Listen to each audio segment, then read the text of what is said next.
Сәлеметсіздер ме балалар? Қалдеріңіз қалай? Жақсы. Көңіл-күй қалай? Жақсы. Керемет. Керемет деп айтамыз дедім да? Жарайсыңдар. Орнымыздан тұрайық шаттық шеңберге. Кішкене кең тұрайық.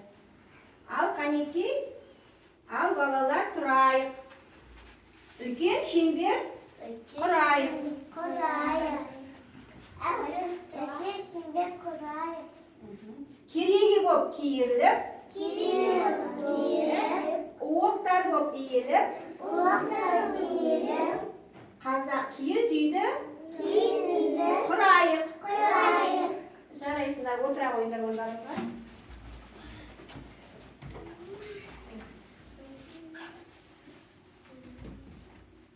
Балалар, біздер өткен сабақта дене мүшелерін өттік. 5 сезім мүшелерін өттік та, қайталап өтейік.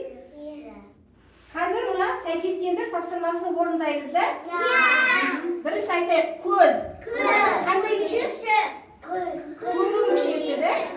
Мұрын. Иіс сезу мүшесі, иә. Құлақ. Есту мүшесі, жарайсыздар. Ауыз. Дәм сезу мүшесі, балалар. Қол. Сипап сезу мүшесі, балалар. Қазір осы сәйкестендіру тапсырмасын орындай қояйық. Кел жақын. Көзді неме сәйкестендіресің? Көзді неме сәйкестендіресің? Көз неге керек? Көзге не керек?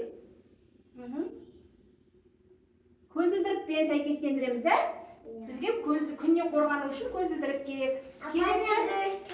Иә, кел, мұрынды неме сәйкестендіресің? Мұрын иіс сезу мүшесі, айт. Оны неме сәйкестендіреміз? Міне мұрынды. Иә, мұрынды қайда апарамыз? Гүлге апарамыз да? Гүлді иіскеп біз иісін білеміз да? Әр өздерің жасаңдар шеш балалар, өздерің қолдарыңмен. Кел, Аяжан келе ғой. Құлақпен естейміз дедік біздер. Құлақ есту мүшесі.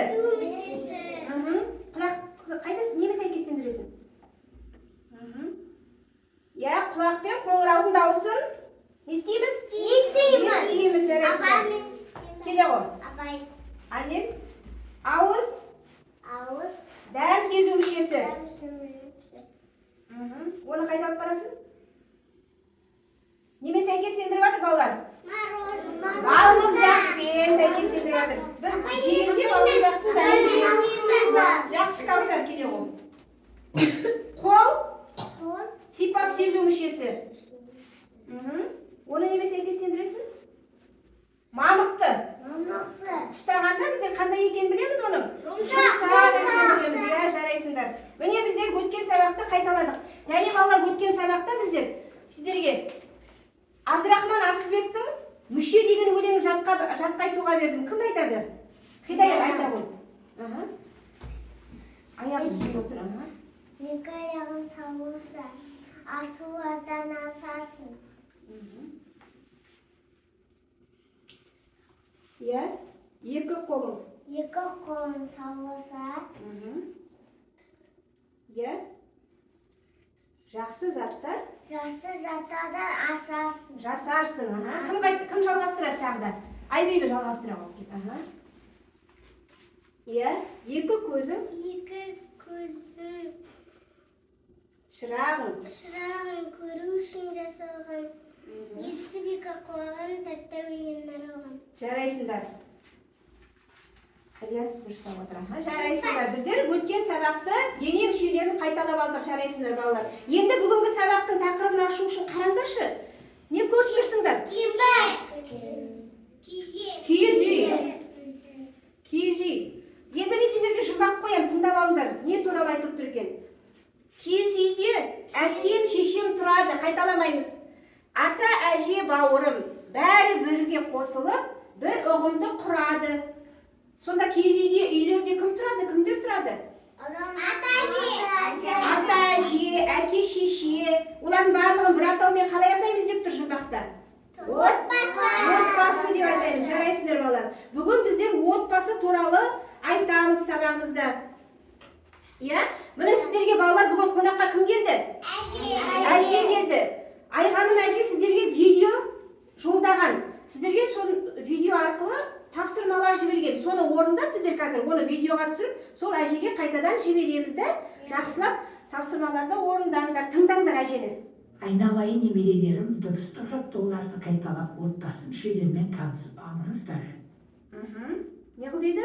Отбасы мүшелерімен танысып алыңыздар дейді. Қазір бірге дыбыстық жаттығуларды айтып, отбасы мүшелерімен танысамыз. Та-та-та, ақсақалды, ата. Ата деген кім бұл балалар? Әкеміздің әкесі. Ал анамыздың әкесі бізге кім болады? Нағашы? Ата болады да. Е, нағашы, әже. Нағашы әже деген кім балалар? Анамыздың анасы, анамыздың анасы, ке, асқар тау әке. Әкеміз не істеп отыр суретте? Жақсы. На, ақшаулықты, ана. Анамыз не істеп отыр? Бесікте баланы шайқап жатыр да? Толық сөйлейміз балалар, сұрақтарға толық жауап береміз. Ға, аман болсын, аға. Аман болсын, аға. Бұл бізден үлкен болса, аға болады. Кіші болса, іні болады да? Па, ақылды, апа. Бізден үлкен болса апа дейміз, бізден кіші болса сіңілі дейміз да? Осылай туыстық атаулар өзгеріп жалғаса береді. Жарайсыңдар. Келесі тапсырманы тыңдайық балалар. Балапандарым, суретке назар салыңдар. Сурет бойынша әңгімелеңдер. Екі суретті салыстыра отырып, 5 айырмашылықты табыңыздар. Қазір сурет беріледі, сурет бойынша әңгімелейік балалар. Суретте не көріп тұрсыңдар? Тамақ. Кімдерді көріп тұрсыңдар, айтыңдар шеш. Ана мен бала не істеп жатыр? Тамақ ішіп отыр, шай ішіп отыр, Сосын көкөнізге жеп отыр. Таңғы шайларын ішіп отыр ана мен бала. Ана не істеп отыр? Кітап оқып Газет оқып отыр да. Ал бала болса мектепке кетейін деп отыр да. Енді екі сурет қараңдаршы, сіздерге екі сурет берілген. Сол екі суреттің айырмашылығын кім көріп тұр? Келіп айтыңдар. Шуламай айтамыз. Кел, Ильяс, айта ғой. Қандай айырмашылық көріп тұрсың? Кел, көрсет.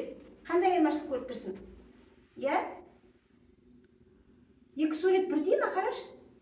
Бедеміз. Қай жер бірдей емес? Баланың сөмкесін қараш, бірдей ме? Бедеміз. Қандай түсті? Жасыл. Мұнда жасыл, мұнда көп түсті. Жарайсыңдар, балалар осылай айырмашылық табу керек. Кім тапты тағда? Айта ғой, Айта ғой, әңгімелеп айтып бер. Мына балада қалта бар, мына балада қалта жоқ. Жарайсың, Мен. Қандай айырмашылық көріп тұрсыңдар? Аяна айта ғой, қандай айырмашылық бар? Айта ғой. Ой, жарайсың, көрсете қолмен. Мына столда бірінші суретте кассе. Айт. Бар? Онда? Жарайсың. Аяна үндемей отыр, тауып отыр екен да? Қазына сен көріп тұрсың ба айырмашылық? Қазына. Мен көрдім. Қандай айырмашылық көріп тұрсың?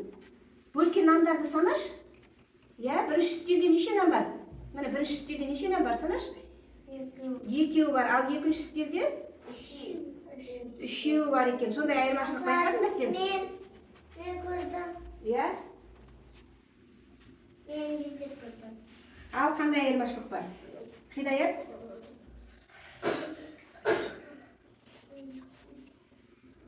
Мына терезені қарайық. Терезе Терезе бар. тұтқасы бар. Қысы бар. Мынада Бес айырмашылықты таптық па, балалар?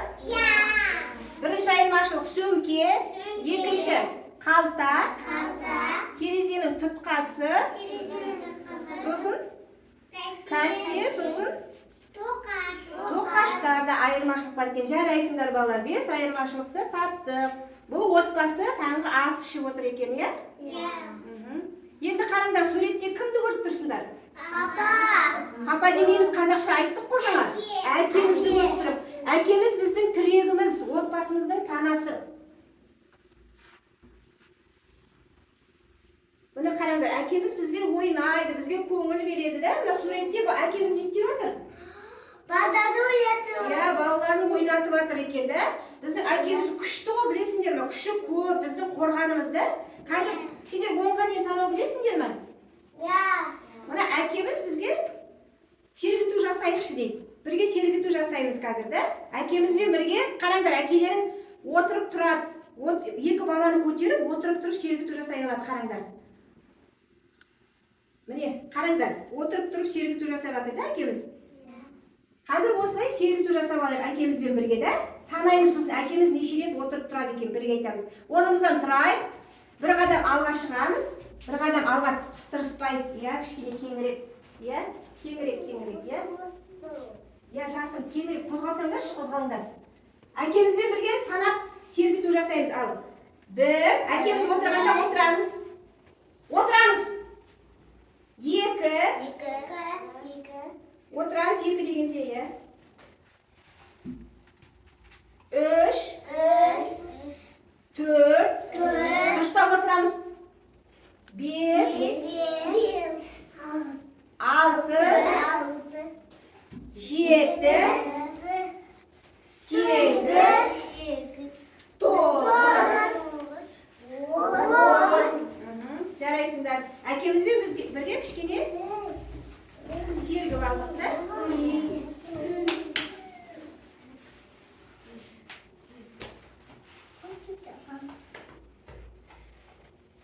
Енді қараңдар, әжеміздің тағы бір тапсырмасы бар екен, тыңдайық.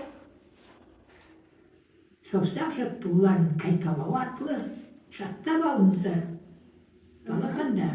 Қазір біздер балалар бүгін отбасы туралы айтып жатыр. Отбасы туралы саусақ жаттығуын айтып, бірге орындаймыз.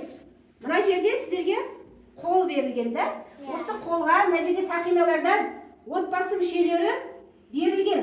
Соны сәйкестендіріп тағамыз. Ата, мұнда ана, мұнда әке, бала, әже. Енді қазір саусақ жаттығуын бірінші қайталап жаттап алайық. Қайталап жаттап аламыз, тып-тыныш. Мен қазір өзім айтам, кім шығатын. Кім күшті айтады, сол шығады. Түсінікті ме? Кім күшті айтады, сол шығады дейік. 5 саусақ деген саусақ жаттығу. Бірінші өзіміз саусақтарымызды көрсетейік. Бас бармағы, ата үйдің анасы, бала үйдің әже, ошақ анасы, ортан терек, әке, отау панасы, шылдыр шүмек, шешем, ажары, жарайсыңдар. Енді бәріміз бірге дұрыстап қайталайық. Қазір айтасыңдар да бірінші жолын. Сосын келіп атаны тауып мына саусаққа кигізесіңдер да. Айбибі келеу қала. Атам деп дұрыстап айт. Атаны тауып ал мына жерде. Ата қайда? Ата міне. Енді бас бармақ қайда, бас бармақ? Айт. Атам. Атам бас бармақ. Айтшы неңді санамағыңды айт. Бас бармағым атам үйдің данасы. Жарайсың, Келесі қалай айтамын. Келесі бала нерек. Бала нерек. Әже. Ошақ анасы, да? Ошақ анасы, е? Жарай, қозғана көп. Көп қозғамаңдар, кигізіп қойыңдар. Ары қарай кім айтады, сол істейдік. Ары қарай, не мынау, қандай мүше? Не, саусақ? Ортан терек. Кім ортан терек? Әке.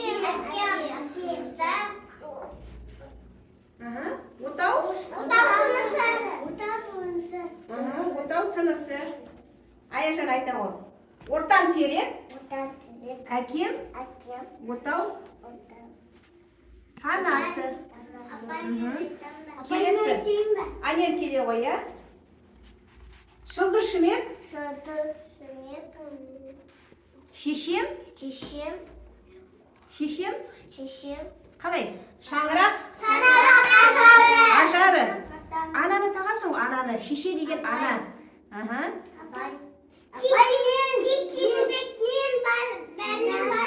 Ілияс айта ғой кел, Ілияс. Титти бөбек. Мен бәрінің базары деп айтасың. Титти бөбек, мен бәрінің базары. Міне балалар біздер саусаққа сақиналарды кигізіп санап шықтық та.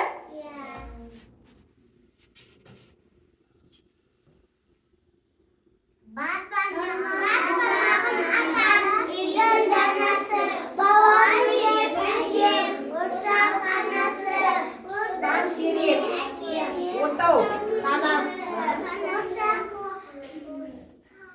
шылдыр шүмек, шешем шаңырақ, ажары, титти бөбек. Жарайсыңдар, осы санамақты үйден саусақ жаттығуын тағы да қайталап жаттап келіңіздер балалар. Сонымен балалар біздер бүгін не туралы айттық сабақта? Отбасы туралы айттық, иә? Отбасы туыстық атауларға толы. Мысалы біздің атамыз, әжеміз, біздің анамыздың әке-шешесіне құда-құдағай болады да. Ал біздің анамыз, ата-әжемізге кім болады? Келін болады да. Енді қазір біздер туыстық атауларды айттық қой, сол бойынша қорытынды тапсырма сөз аулау ойынын ойнаймыз балалар. Сөз аулау ойыны сабақта күнде қолданып жүріп қой. Қазір сіздер туыстық атауларды естігенде не істейміз? Қолымызды шапалақтаймыз. Ал туыстық атау болмаса не істемейміз? Тып-тыныш отырамыз да. Ал тыңдаңдар, мен қандай сөздер айтам екен? Ертегі. Ата. Шапалақтаймыз да туыстық атау. Келін. Шапалақтаймыз, дұрыс қауса шапалақтаймыз. Естігенде кітап. Кітап деген туыстық атау емес балалар, шапалақтамаймыз. Іні. Дұрыс, іні деген шапалақтаймыз. Мектеп. Шапалақтамаймыз. Бөлме. Қарындас. Апа. Дұрыс, туыстық атау апа деген. Отырғыш.